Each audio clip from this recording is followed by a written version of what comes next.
It says We're scheduled live. on. We're live. We're Ladies and live. gentlemen, welcome, guys. So, we're going to do something very special that you guys probably have never seen before. We're going to do something known as the PeakFlow Power Hour. Where pretty much every single week, me and Trevor are going to go live and share with you guys all of our insights when it comes to high ticket e-commerce. We're actually even thinking about building a high ticket dropshipping store from scratch, getting it from the ground up all the way to the marketing, the ads, just showing you guys as much as we can, documenting it once a week on this. So if you guys think that's a good idea or you guys would be interested in that, let us know in the comments of either right now or the recording. But with that being said, guys, welcome to Power Hour. My name is Marcus. I'm your host. Trevor, introduce yourself. Say what's up. That's my co-host, my brother. What's up? My name is Trevor. Super happy to finally start the PeakFlow Power Hour. Let's get into what we have today. So, Yeah, so real quick, I just want to emphasize, but before we even go talking about Jordan, because he's someone inside the one-on-one, is that we're making these because we actually want to help you guys. So at any time, right now we predict it. Obviously, we're still relatively a smaller audience. Not everybody's gonna come onto live. I understand. So that's why today we actually have like a whole entire presentation board. But don't let any of this background stuff dismay you from the real point of these power hours, which is to give you guys value. We want to answer all your questions. So at any point, guys, every Friday live, don't be afraid to be asking questions. Ask away. We're here to generally just try to help you guys see what we could do for the community. And with that being said, I want to actually bring out yesterday's results, guys. Right now, as we're talking, is September 27th, 12 p.m. Eastern. This happened not even 24 hours ago. Well, around actually 25 hours ago. We're being super concise. It's 11 a.m. yesterday. Jordan, he got a $10,000 sale. His first sale was for $10,000. But what really captures me isn't even just that first sale. Maybe because I've seen so many first sales happen already. God bless. But it's the community that shined afterwards. It's like Milano and Ray and everybody inside our community that's just like hyping each other up and building that bond with each other through e-commerce, which I think is so immensely powerful. And as always, we make videos like these because like we're also business owners at the end of the day. Don't get it twisted. We are not one of your everyday TikTok dancer, content creator. Like, no, we are businessmen first. And we practice what we preach, which is exactly what makes us different from all these other dropshipping gurus out there. Because a lot of gurus out there, I'm gonna tell you guys a quick insight. They might hate me for this, but I'm gonna say it. I don't care. Bro, a lot of dropshippers that have the courses and education stuff that they're selling, they don't even be running dropshipping anymore. Trevor, do you agree or disagree? Like, do you think everybody on YouTube teaching dropshipping, like they're still running their OG dropshipping stores? no, I would say 90% of people don't have their dropshipping store anymore, and it's kind of surprising at first, but then you kind of realize like Mm-hmm. they they might have gotten success with dropshipping in the first place, but then what got to their first success in the first place, they're no longer doing, which is like kind of Right. mind blowing at the same time. What's your thoughts on like why people or why 90% of influencers are kind of doing that? That's a good question. I've thought about it too. And I simply just think like number one, the traditional dropshipping method isn't sustainable in the long run. So we're gonna talk more about that stuff later in the stream, guys. But I want you guys to know at the core of any business is product. And so even with dropshipping, you're selling products, but if you don't have good supply chain, if you don't have, inventory, you can't really, you could get sales, but you can't fulfill it, which makes it really hard to, keep it sustainable. And that's probably one big problem that all these dropshippers face. And one way they pivot is by selling, education courses, or they go into like branded 3PL dropshipping, which is like more e-commerce, but that's not dropshipping anymore. But regardless, the reason I say this is because a lot of gurus out there that are teaching you guys dropshipping, they don't even dropship themselves anymore. But the difference between me, Trevor, PeakFlow, and others is like we practice what we preach. Like we do this. Like I was literally talking to Trevor, like just before it's like, bro, like we are about this. Which brings me, I want to show you guys what happened in the next slide. So Jordan got a sale at 11 a.m. Mm-hmm. And then I got blessed by the ecom gods, and then I got sale at around like 5 p.m. But it was a back to back. That's why I got hyped. I haven't had like a back to back drop, probably in like a few weeks, maybe a month-ish. But it was a nice like 18K in 4 orders. I actually got one more order at 9:30 last night, so it was 4 orders around 18K. And then what's crazy, because I want to, inspire the community. I was just like, like this is what we do, is boom, Trevor gets us in with a 15K sale. So I say all this, I'm not trying to brag, but we know what we're talking about when it comes to dropshipping. In fact, I want to start off by telling you guys my story. My story is I actually came from the dropshipping world. I started off traditional dropshipping. I started off doing that AliExpress method, and I wasn't able to go long term. And that's probably what a lot of other gurus face as well. They have a hard time finding props, suppliers, and stuff like that. But before I got into dropshipping, I want to let you guys know, like, I was just like you. I was in the process of being sold an imaginary dream, the American dream of go to school, get a job, go into 401k, get a house, and happy life, happy wife, kind of metaphorically saying, right? Like Trevor, like right, Trevor, like you too, right? Like, Yeah, you had I heard it multiple times. And yeah, basically, like I was in that route, and I had myself set up for like jobs, and I was actually working at a real estate brokerage company. And somewhere along that journey, I was just like, like, can I make some faster money? So I started reselling shoes. I got into retail arbitrage, meaning like I was going to like Target and just like yard shops and just everywhere. I was just finding things for low, selling it for higher.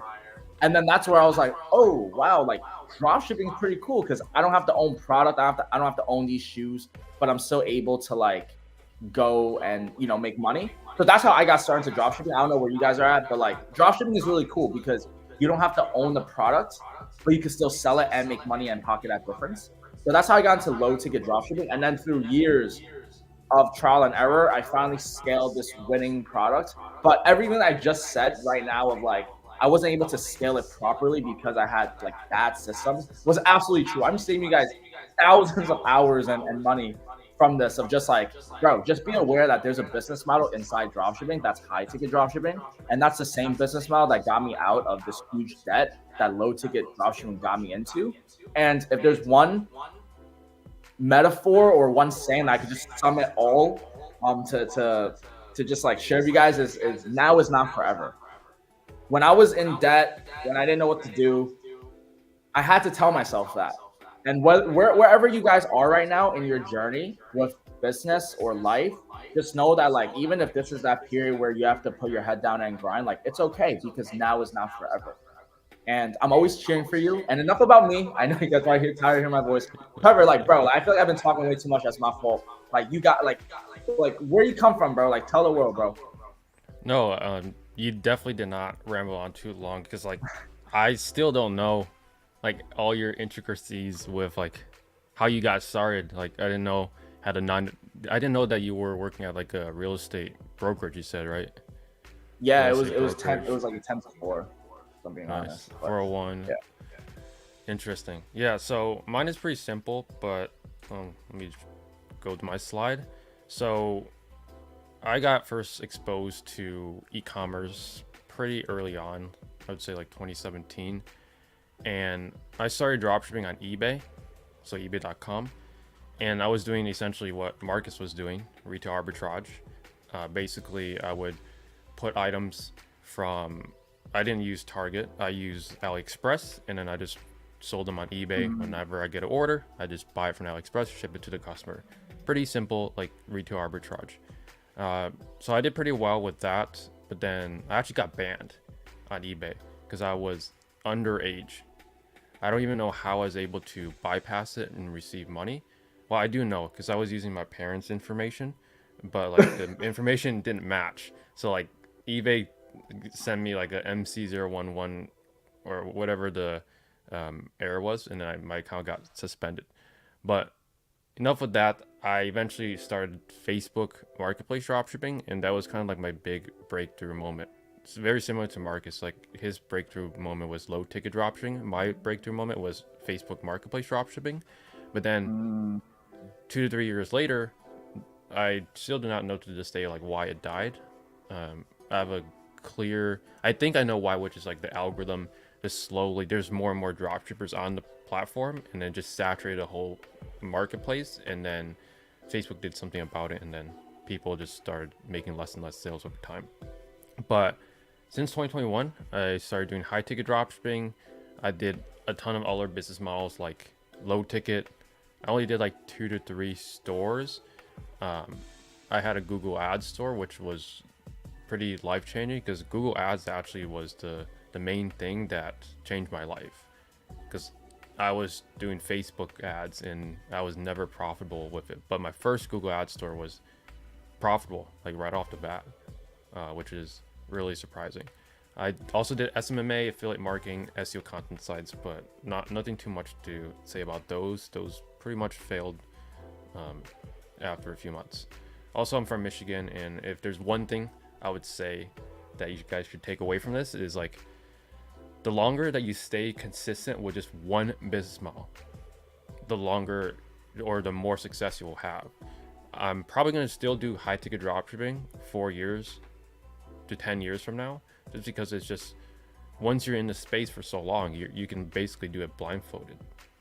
That's kind of how I feel. Like after you just set up so many stores, you help people, build their stores, you see a pattern and you can just reverse engineer like, hey, this person has this problem. Let me just go ahead and fix it, document it. And then now you have a formula to succeed in any niche.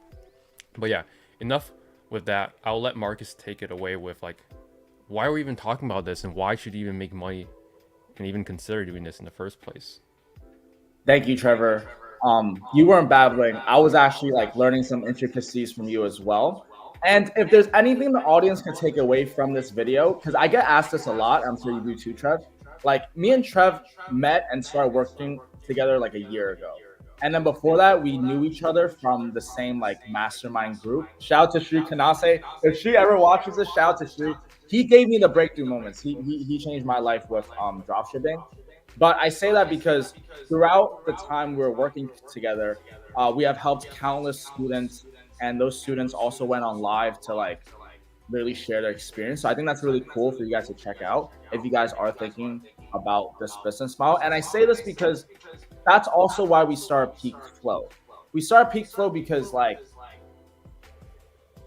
when you hit a certain level of like you made your first few sales, there's not that many people around you that actually can relate to that. I know that was a problem for me, and I'm sure that was a problem for you too, Trev. And as you start going into the online world, you want to have people that keep you accountable, can rival you, can push you to new limits, and be inside that game with you. And that's kind of where me and Trevor met, and that's also why we fit to even building out PeakFlow together, is because I'll tell you guys one quick tip. And the reason I'm saying this is because a lot of you guys coming into business, you guys want to make money, and you guys end up partnering with people that end up actually costing you ROI, time, and money in the first place, right? I know a lot of people aren't open to doing, partners with not doing business with a partner or just doing a solo, whatever. My best advice, because I've had fallouts and I've also had good successful partners, is that it comes down to what you guys bring to the table of the business. So I say that because, I'm being very vulnerable with you guys and honest, like there are things that Trevor does and his strengths that are my weaknesses. And I have strengths where it might be his weaknesses, but together we mash, together we build this community, and together this is why we're here to share with you guys, say that we are just like you guys. Like we're no different. We came from the scratch of trying to find some way somehow to make money online. We were freedom fighters looking for freedom, and somewhere along the journey we had the same goal, same ambitions. We're like, you know what, let's join forces and see if we can actually change people's lives. And through this past year, undoubtedly, like we're gonna change so many more. Countless, all on our YouTube channels. I don't have to say it for you guys. And if you guys ever want, we have free resources. It's 10 plus hours of training from me and Trevor, over 6 GB at peakflowacademy.com. It's all free, so just all there. But with that being said, like, let's talk about why we're doing this, why we have to, work all together as one to make money, because many people are still under the misconception that money is somehow just generated from thin air, which it is. Technically, we're printing it, but money and fundamentals is you taking it from someone. So now, if you're not going to go actually rob someone and commit thief, you're going to have to convince someone to give you their money willingly. And the only way that we saw fit for this is business. I mean, you can either give away your time for money. You know what I mean? That's what most people do. That's probably what you're doing right now. But you can actually trade, money back for your time. But even more importantly, like, we have to be able to make money. We have to be able to find something that we could sell. So in terms of selling, you guys could either sell products, you guys could sell services, or you could affiliate or sell software. So obviously, with what we do, we went into products. People that like Iman Gadzhi, people that do agency, they went into service. What we're going to cover with you guys today is exactly how to find a product that you don't have to physically own, but still be able to sell it for thousands and thousands of dollars via virtual showrooms.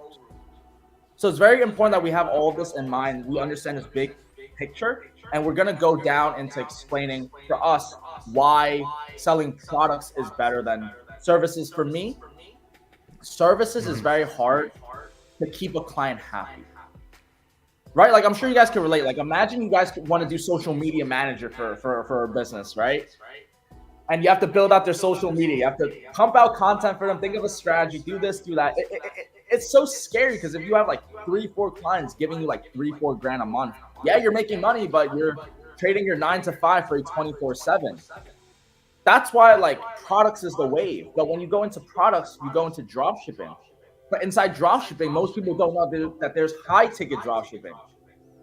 So we're actually in a very under marketed space. It's an understatement when I say that high ticket dropshipping is untapped. There's truly so much market, so much ocean. And that's why me and Trevor are here for you guys to share with you guys the abundance. Because simply put, it's too much for us to even handle. It's too much for us to eat. We cannot even handle it. We want to take it all. We are fine and cleaning out stores ourselves. And there's still money in the pie for our students. And there's still money for you if you guys listen very carefully. So one of the biggest problems when you are selling products is, again, the same problem you get with agency or services, which is fulfillment. How do you keep the customer happy so that you could kindly take the client's money from their bank account to yours? And the way you do that is by products, specifically high ticket. And the reason you do high ticket is because look, in business, you either sell two ways. You sell quantity or you sell quality. You're either going to sell to the masses or you're going to sell to a select few. Anywhere in the middle is very hard. Those are the best products. So low ticket dropshipping captures mass market. High ticket dropshipping will capture a select few of people, but we know that these select few of people are going to, quote unquote, have money. They're rich people. That's why they buy these expensive items. And so this is the motive or the fundamental world view of how this business model works in the real world. Now I'm going to pass on to Trevor. I want Trevor to share with you guys like how high, like what high ticket dropshipping is in the dropshipping world. Yeah, so for anyone coming in that's brand new to e-commerce, high ticket is absolutely game changing in my opinion. Like, this business model changed both of our lives and hundreds of clients as well. And in a nutshell, the business model is where we set up an online website just like traditional e-commerce, but instead of working with AliExpress or Alibaba suppliers, we're going to be reaching out to established brands. The big key here is established brands, because of the fact that we don't need to create brand demand. All we really need to do, which we'll get to in the future episode, is essentially just show our ads in front of people that are already looking to buy our products. And that's really it. Like, our marketing strategy is quite simple. And the reason why it's very simple is because it's effective, because we're targeting people that are on Google typing in buy Sunray Sauna, buy Clearlight Sauna. These are people that are ready to buy, and it's not like rocket science. You don't have to like create video ads to, sell to them.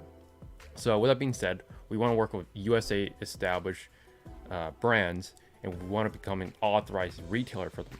And a lot of times commonly asked questions would be like, why would they want you to sell their products? Well, in this business model, it's actually a win-win situation where if you sell their products and you make a sale, not only do you make money, but the supplier makes money. So in this business model, it's a mutually beneficial relationship where once a supplier, whenever you sell a product, the supplier makes money and you make money, and then the customer also gets what they're looking for. So with this business, as long as you're doing the right thing, you're taking care of your customers. It's not like a fishy business at all. Like, you do not need to buy inventory up front, which is also a huge pro of this. Once you get an order, you simply just tell your supplier, and then you just ship it to the customer. You just profit the difference in between, just like normal dropshipping. But with this business model, you want to work with brands that have been around for like 10, 20, 30 plus years, because people already know these brands, and we don't want to reinvent the marketing strategy. And with that being I'm said, sorry, Trevor. Could you go back? I'm sorry to interrupt. I just want to add something on real quick. Is that I know a lot of people are a little bit skeptical with selling like such an expensive item at first. And the best example that I could share with you guys is a jet salesman. So like, you guys know jet salesmen don't actually own jets, right? Like billionaires own jets. But jet salesmen make millions of dollars by transacting the sales of jets. Now, you want to look at that concept and translate that with high ticket dropshipping. Essentially, you don't need to ever own the product to sell it. You just have to know who to find product from, and you have to find a billionaire or someone that's super rich to buy that product from you. So you definitely can. It's just you have to change the perspective of how you see life, but you could do it. Escape the matrix. Thank you, Trevor. Sorry about that. Yeah, no worries. I just want to answer some questions real quick. That's fine. That's in the comment section. So Oh yeah. one is saying like, I see just it. go back. One says like, what do you recommend to avoid money laundering by payment gateways? I don't get the question. Like when I first saw this, money laundering is definitely a red flag. I'm sorry, I'm gonna have to just like veto that question. I'm no way near gonna answer any of that. I have no idea. What advice do you have for people outside the US? I'm from Mexico. So this business model works from anywhere. You just have to register a LLC in the United States to operate inside the United States territory. So you definitely could. It's more about like getting your foot wet and trying it. Trevor, your thoughts? Yeah, I mean the very logical, practical way is just going on to like Buffalo register agents, getting an LLC, and they'll get you a resale certificate and an EIN. Like the legal part is pretty simple. There's services out there that will do it all for you.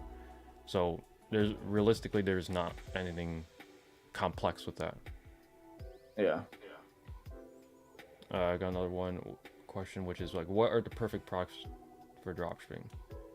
The answer is there's no perfect product. If there is, I'm gonna be hiding it from everyone. I'm kidding. There is no perfect product. I wish there was, but is furniture good? I do have a furniture store, so is it a good niche?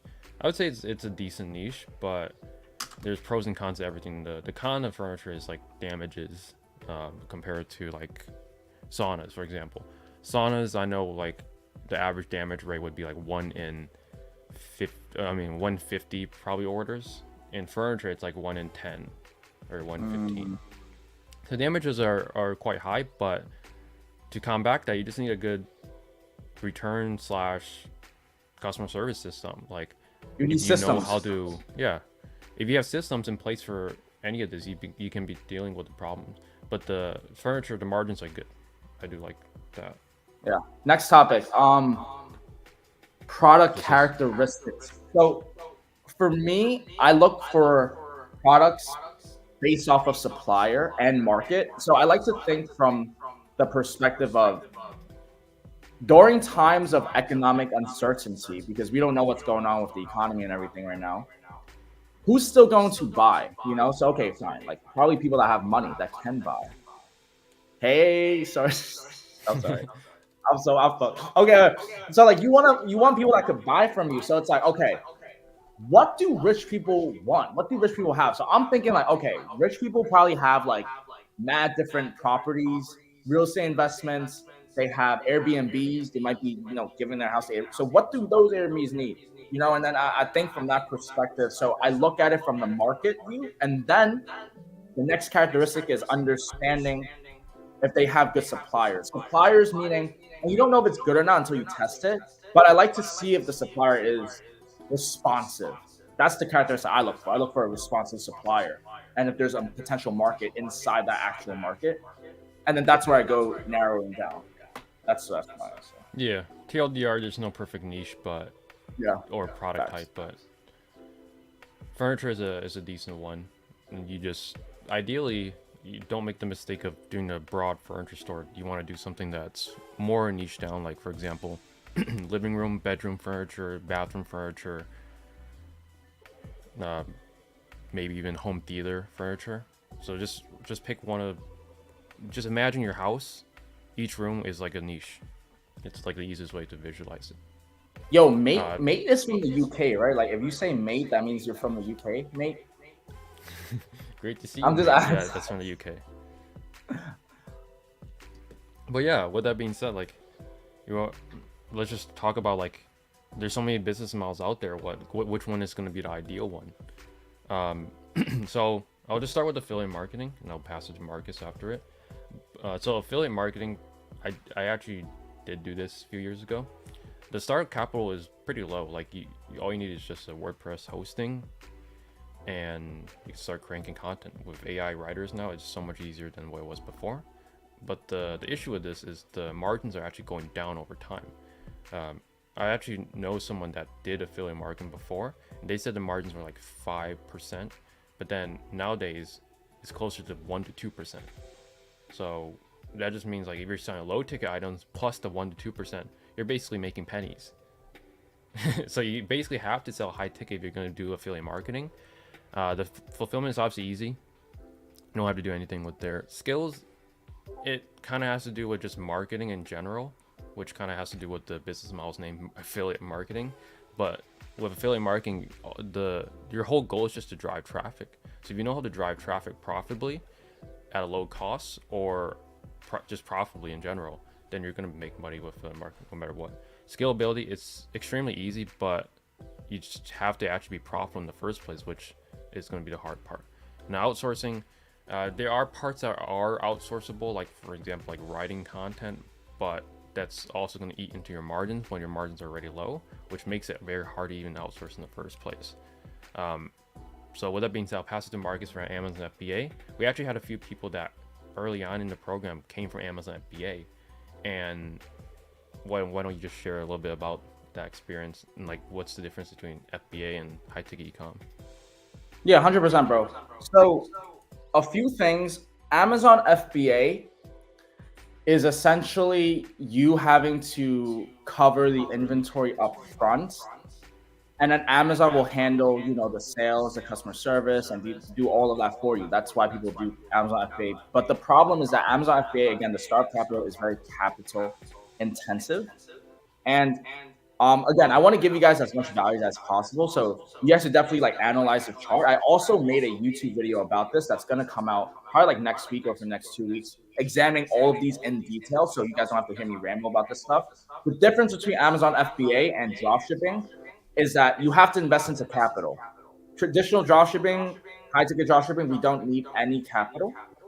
And in terms of the products that you want to invest in, Igor, again, because I'm literally we are making Power Hour for you guys. So make sure you guys come in and tune in every Friday at 12 p.m. and ask all your questions. So Igor asked, what do you think about garage products, systems, lifts as a niche? I think that's a very creative idea, Igor. And I think you're on the right track, because when it comes to e-commerce, you're either going to sell to consumers or we sell to businesses. So you're thinking in a very creative level, which I have also thought about as well. So I'll give you my honest take on it. So when it comes to commercial products, I think that garage is a little bit too niche and too small of a market for me personally. That's why. Like I'm swearing because I'm actually gonna give you guys some real sauce that we shared inside our one-on-one programs. But a good niche that you could look into um is actually somewhere in the business niche. So okay, I'll just give it to you guys. One niche that I've been looking really into are these hydraulic chambers. So I've been thinking it from the perspective of okay, right now we're living in the toughest economic times right now. So it's hard for businesses to run as it is. If you're gonna sell to a business, you better sell something that is gonna be on the expense sheet. So I don't know how many factories and all that stuff are buying these lifts and systems. I think there might be a market, but I'm thinking from the perspective of okay, if I'm trying to target that person that has a lot of money, that has tons of commercial and all that stuff, what do they want? Well, health is wealth. So no matter how much money they have, they're gonna want to take care of their bodies. So I'll give it away. One of them is like a hyperbaric chamber or like those red light therapies. Those go for like 30, 40, 50 grand. And they're actually targeting like the business owner of the person that's running like maybe a garage business or whatever.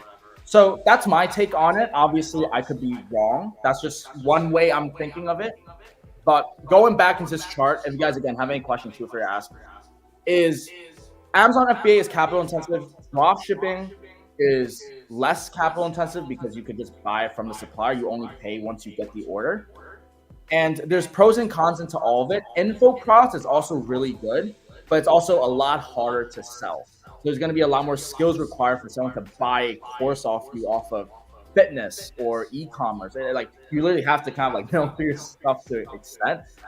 And so the ideal business model, in my opinion, it has to have low startup capital, good profit margins, easy fulfillment, low skill barrier of entry, high scalability. Obviously, what I'm saying, if it's super big words, it means like we need a profitable machine.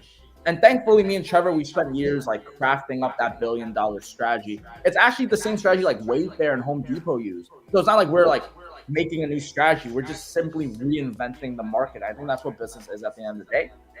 And Igor just asked, is B2B doable via dropshipping? Do businesses buy via Google Ads or use different channels? I'm going to answer this one, and then I want to pass it on to Trevor. I've thought about this question as well. That's a great question. I think that if you're a business, you're still going to search it on Google. So I think shopping and search still, you should be taking that up as well as SEO. I've seen people have success using email reach outs, like doing cold DMs, like emails. I've also seen people work with it on LinkedIn. I think it's just a matter of like finding the right person at the right time, and like you just have to tap into like that traffic. At like it's just like not like a little bit of luck, but a little of like spam. Like like if you reach out to 500 people and you close a client that gives you like $2,000, is that like luck or is that like hard work? It's like a little in both, So that's my take. I don't know. It's definitely doable though. Like I have ordered myself. It's like 40,000. Trevor, your thoughts? Yep. So I work more on the client side, but I do see B2B sales via Google Ads all the time. Would I say like is that the main channel? Probably 50-50. Like people, whenever businesses always go on to some sort of search engine to find what they're looking for. They don't always have the supplier right there and then. Like, yeah, maybe stores like, or I mean, companies like Apple might have their own private supplier and things like that. But like, what about all the companies in between Apple and then your mom and pop? There's tons and tons of businesses open up every day. So just because a company's large doesn't mean that they don't use Google to search for whatever item that they're looking to buy. My own store, I actually had a couple orders from SpaceX. So that's what it was. You did? I had a few orders from SpaceX. Yeah. So I won't reveal the product that they bought, but they overnighted it to their SpaceX factory in Texas, which is pretty interesting. So you can have large companies buy from me. I even sold to a university before, so a few greenhouses to a university. and all these came in from Google Ads. So you really don't need to do outreach, but at the end of the day, all these approaches of like doing something is just traffic. Can you get the right traffic to buy what you're selling? So at the end of the day, like Google Ads is gonna do most of the heavy lifting, but if you want to expand towards it, you could do email outreach, you could do cold call these businesses. Those are probably the most effective ones, and then you could probably even like run ads to, like, you could scrape all your businesses and then you could put that together as a lookalike audience on Facebook, and then you could run ads with that lookalike. So there's a lot of like cool things you could do, but most of the times you want to just focus on 80-20. Facts. Is the best way to explain it. But with that being said, like, what are some real examples of high-tech e-commerce retailers? Like, I'm sure if you're in the US, at least you've been to at least one of these stores. Home Depot, who can miss it? It's the huge, humongous orange letters on a brick. You cannot miss it from the highway. Lowe's, I've actually never seen a Wayfair store, but like Home Depot, Lowe's, Bed Bath & Beyond, they have massive logos. Like, you have to be blind to not see it. But yeah, these are real examples of high-tech e-commerce retailers. And I'll pass it to Marcus, and we'll take turns. Like, what are the frequently FAQs for high-tech e-com? Why don't you start on the very top? Yeah, I got you. So we kind of covered this question before already. Like, can you do this anywhere from around the world? The question was from Mexico, but yeah, you could do this from anywhere around the world, because you just have to start a USA-based LLC company, and then you could pretty much run your store from anywhere around the world, because the internet has made that centralized. The average profit margin of the suppliers is commonly 20 to 25%. You can sell it for that 20% mark, but I don't recommend it. We don't recommend it. It's more profit margins and how to make it sustainable in the long run, but it's completely up to you. And the success rate of students, as much as I want to gas and hype up, my company and PeakFlow, I will say, like, the success of our students come down to the students themselves. Yeah. But the cool thing is, like, the way we're speaking and the language we use, we're talking to people that are accountable. Like, if you watch our content, you probably understand discipline, you understand working hard, you understand being consistent. So when a student comes in with open arms of willingness to learn and adapt our systems that are proven and work time after time, and they just build that part out of them with, like, just putting in that grind, that's why you see the student results that come in. It's because, like, in my opinion, like, the blueprint is there. The coaches are there to answer any questions. Like, it's just like, you just have to do the work. It's like, if you want to get good at basketball, you want to get some game time in, you want to play professionally, we have a coach for you. We have the workout routine. We have everything. But if you don't show up to the gym, bro, if you don't show up practicing, shooting some hoops, like, the skill will not be transferable. So the success rate of our students is really high, but it's also because we're in a community of this, guys. Like, that's why it's so fun. Like, every single day, like, you have people hyping you up, saying, like, yo, like, I'm gonna get the first sale first, or like, oh, you just got 5K, like, I'm gonna get 7K, watch. Like, and it just becomes like a very healthy competition, and all of this stuff happens behind closed doors. Anyways, that's the half of it. Trevor, all you. Yeah, so the other few are like how much time is needed. Obviously, the more time you can put in, the better. Very straightforward, but we recommend 15 to 20 hours per week, and that comes out to like 2 to 4 hours a day. If you can put more, put more. If you can't, then at least minimum 2 hours a day should be like your focus time with the business. And the other question is, like, how much capital do you need? So you could get started with $500, but honestly, we would just recommend $2,000. That's like a good healthy amount for ads, premium theme, LLC, all the services that you'll use. And then you have, I would say, $1,250 or more with ad budget. And if you follow what's outlined in our content with the paid ads in Google Ads, you should definitely be making sales in the first few hundred that you spend. Like, if you're not, then something is fundamentally wrong. And the good thing about this business model is it's very logical. Like, if you're not getting leads from your ads, that means your site is not trustworthy. But if your site is trustworthy and you're getting leads, but they're not converting, that means it's your sales process. So every single part of this business model is just very logical. If you can just put one and one together, you can figure out like where your bottleneck in the business is. So with that being said, like, why don't customers just order from the supplier directly? That's a very common question, but the short and sweet answer is like most of the brands we sell just don't sell to the consumers, and even if they do, we still generate sales just because not everyone opens up every listing and just buys it from the brand. Why do people? You can buy an iPhone from Apple, but why do people buy from Best Buy, Walmart, and all these other huge and dozens of retailers? You got to ask yourself that. You can easily buy it from apple.com, but why do people do that? Verizon, AT&T, they have special deals, they have a different offer, and that's the easiest way to differentiate yourself from the brand if the brand even sells to the public. But most of the time, 90% of the times, the brands don't sell to the public, so that's not even a problem.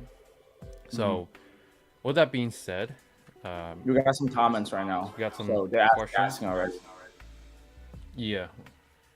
So Igor says, how can we find our margins on products in the niche that we are thinking to enter, or we find that out only once we... So the best way to do that is just really go to those competitor websites and just ask them on live chat, can I get 10% off? Or tell them, hey, my competitor or this competitor is offering 10% off. Can you match that? And usually if they can match 10% off, it means like the product has at least 25% margin net. Otherwise they wouldn't be matching it because they wouldn't be left with anything. So that's like the cool way you could check the margins. Just ask like if you can do 10% off. And I guess I'll let Marcus answer the next two questions. Like, I have problems with GMC. How kind of you, Trevor. Thank you. Okay, fine. I have problems with Google Merchant Center. The Subprocess is the main problem for it. This is actually one thing I actually want to bring up on. I've been confused on this too. So back then, when I had Merchant Center problems, I actually asked Subprocess for a lot of help. I was contacting Google. I was literally getting as much support as I can. So I would say, like, I usually ask Subprocess to see what's wrong with it, but at the same time, like, I think it just comes down to a core like list of like checklists, and Trevor actually made like a checklist for Merchant Center and Pass before, so I'm more relying on that. Trevor, do you think Subprocess is like do you even need to ask them for diagnose? I've never contacted Subprocess except if it's Subprocess error. In terms of like GMC, recently we've been able to figure it out for our clients, and we've kind of put together a proven way to get any GMC fixed, which is like kind of game changing. And elite. Basically, like, it comes down to a few things. I've released a video on my channel that basically goes over like what we look at a high level, but obviously inside the program we can help you look at the individual key components, your policies, how your website's set up. Most of the times it's just a few things. Are you using guarantee like in your like site language? Are you using bold? Are you double spacing? Is the links broken? Is the information, the contact information congruent with the site, the GMC, and Shopify? It needs to be continuity, and all misrepresentation means at the end of the day is something is misrepresented on the website level with GMC and Shopify. So it means you guys just can match it. You guys are lying to the algorithms, and they're calling you out. So if you guys want more juice of this, like, you guys have to check out our coaching program. You guys could fill out to see if you're a good fit, somewhere in the links. But let's move on to the brand question, because there's actually getting a lot of questions coming out, Trev. Yeah. How many brands is good to have in a niche? I'm looking currently 10 different. I say my answer is 5.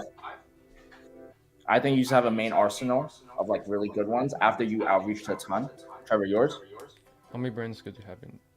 Well, yeah, the more the better, but at least 3 to launch ads. Yeah. How can I be rich? How can I be rich? Stop eating pizza. freaking Pizza Hunter 33. I'm playing. But like, yo, you guys have to learn how to speak the language of it. Um, but yeah, I've seen many brands have their very own website. Why would we come to our website? We just answered this question. Yeah. Does having a YouTube video on description be a Nope, problem? not a problem. Okay. I already have a store open and running. Do you offer audits? Yeah, we offer audits. Just give me or Trevor a DM, and then we'll set you up for something. Thanks, Ryan. Appreciate you, bro. All right, let's go back to that question because I skipped over because I said we answered it. Why would people come to our website to buy the stuff? I think Trevor nailed that point of like, you know, if you're trying to buy an iPhone, you go to Best Buy to buy it. Why does Best Buy exist? Best Buy still exists. And it's because simple. If someone buys the product from the manufacturer themselves, they might not get the best customer service possible. Like, you just might not be able, like Apple might be able to maybe, but a lot of these suppliers, like they're businesses themselves and they have so many orders going on, so many moving parts. We as a dealer is in charge of making sure like that communication line is properly transacted from point A to point B. That's why we exist. We solve that problem, that communication gap. If you have like freaking 1,000 customers ordering from the supplier, they're figuring out how to build the product, they're figuring out logistics, they're figuring out all the handling. It's too much. And that's where like high ticket dropshipping blossom. Right. About advertising, does niche have specific products or is it okay to have gender? I'm sorry, I don't understand it, Trevor, because the spotlight's on me right now. I'm pushing you. Yeah, I think he just means does a niche have to have brand products or branded products? Oh. Well, ideally, how we do our advertising, yes, but it is definitely possible without. It's just way harder. You have to put way more work. Instead of like relying on branded traffic, you're gonna need to bid on terms like, in the TV example, flat screen TV, 45-inch flat screen TV, and you have to convert that traffic, which is a lot harder than if someone's searching Samsung 20 or 70-inch CU 7000. If you sell that, you just show your ad. If your site is trustworthy, compelling offer, you're gonna make sales. Well said. 20 or 30K rev a month in 6 months or profit. If you guys are referring to the coaching mentorship, that's $10,000 a month profit in 6 months or 24 weeks, or your money back guarantee. So that what's 10K a month profit, Trev? That's about like at 20% margins, 40-ish, 40 50 rev. Yeah, 40 50 most of our clients hit the 10K mark at like 40 to 60K rev. Yeah, 40 60K rev. Yeah, so that's it. Do the theme pages promotion method work, like sending your ad to promote on your page? We use Google Ads, so the theme page promotion. Trevor, have you ever shown the world about a theme page high ticket hybrid model promotion?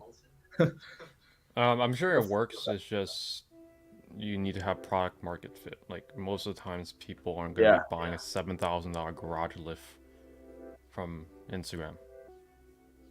What it is good for is building trust and essentially just nurturing people to come back to your site. But it's not going to be like a main revenue driver. Sorry to cut you off, Trev. Yeah, all good. Now I was just answering Igor's question. He said main traffic generator would be through branded keywords. I would say that you have to also first branded and then generic. But Trev, like you I agree. know best. Yeah, it's very straightforward. Like take over traffic. Brand and then go to general. Yeah, branded traffic is the way to go to start with, but then there's only so much branded traffic you have to go up the funnel. Nice. All right. Amazing. I'll be honest. I didn't expect so many questions on the first live. I was thinking it was just gonna be a whole presentation, but guys, I'm gonna leave. We're gonna do idle time. We'll stay up for 2 more minutes, just so if you guys have any final questions, we'll do it. We'll just chill around if you guys have anything. If not, I'm just checking up on my updates on my phone.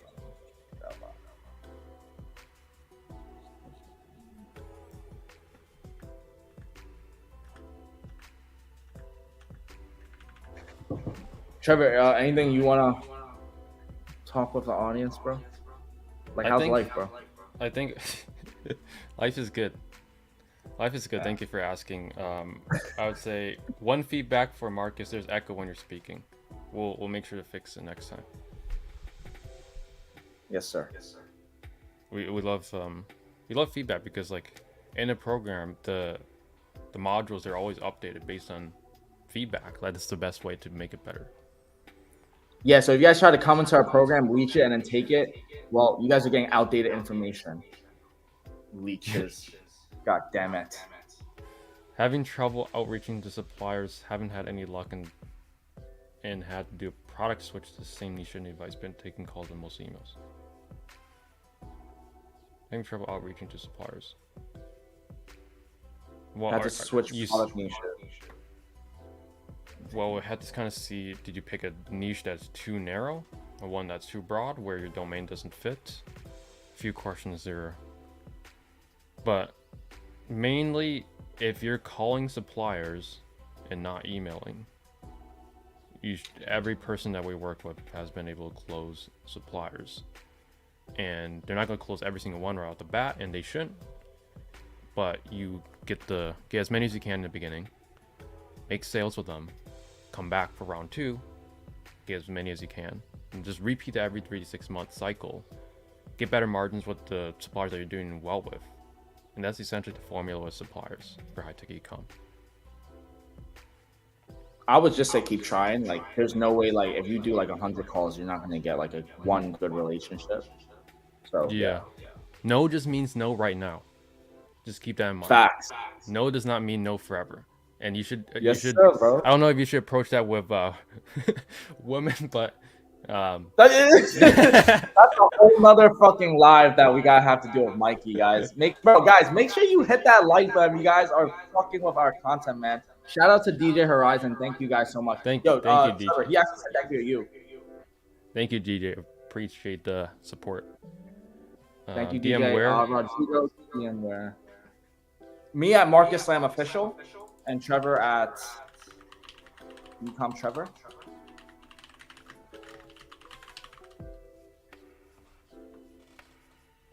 Ecom with Trevor, my mistake. Ecom with Trevor on Instagram. Mine is Marcus Slam Official. MarcusLam Official. Can't miss it. And that's it, guys.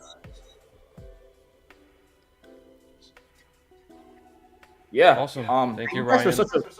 Yeah. Thank you. Great. We'll see you guys all next week. We're gonna be actually building the store live, which is gonna be.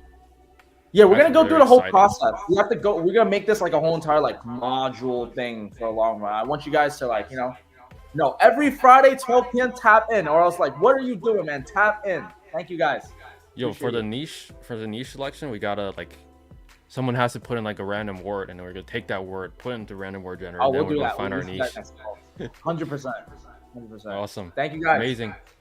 We'll talk to you guys soon. Peace.